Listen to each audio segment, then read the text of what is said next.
Is it true? You know, very few cases. There was an unfortunate incident out in Iowa. Look, gentlemen, practice these words in front of the mirror. Although we are constantly exploring the subject, currently, there is no direct evidence that links cell phone usage to brain cancer. With the studies that we're talking about and the ones that you've done, are these devices really emitting radiation levels that are concerning or unsafe? Right now, I cannot answer that question. Every cell phone emits some radiation. Whether it's enough to cause cancer, most scientists say, is still frankly unknown. Here's a stat for you. There are about 270 million cell phones in use in this country. 270 million, that's almost one for every man, woman, and child. I actually believe that radiation beyond a certain level is dangerous to the body in certain ways. And the truth is that the way experimental research is done, all they can say is in a certain experiment, it definitely was a carcinogen. I just come from just a point of view of what I've read and what, I've read that sound like scientific results, and where my thinking is I'm not pro cell phone next to the head. Do not put your phone up to your ear because it could fry your brain. And just keep the phone away from the body. It could be like the early days of cigarette smoking. We just don't know at this stage. I think it's important that the World Health Organization has identified cell phone use as a potential cancer risk. There is an unexplained increased incidence of cancer with long-term use of cell phones. And the cancers tend to occur preferentially on the side of the brain closest to the handheld phone. What we realized is the possibility is that we are the guinea pigs, that perhaps we just don't know whether or not there is harm caused because we haven't been looking long enough.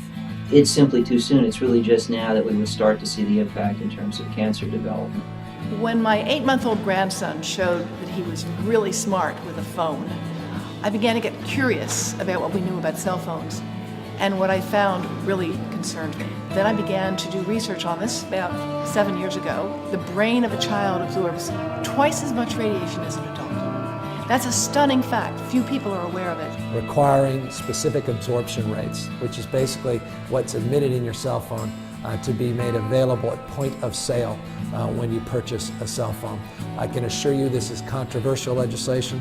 After Gavin Newsom decided that he was going to pass this right to know ordinance in San Francisco, the response by the CTIA cellular telecommunications industry was to immediately file a lawsuit against the city of San Francisco.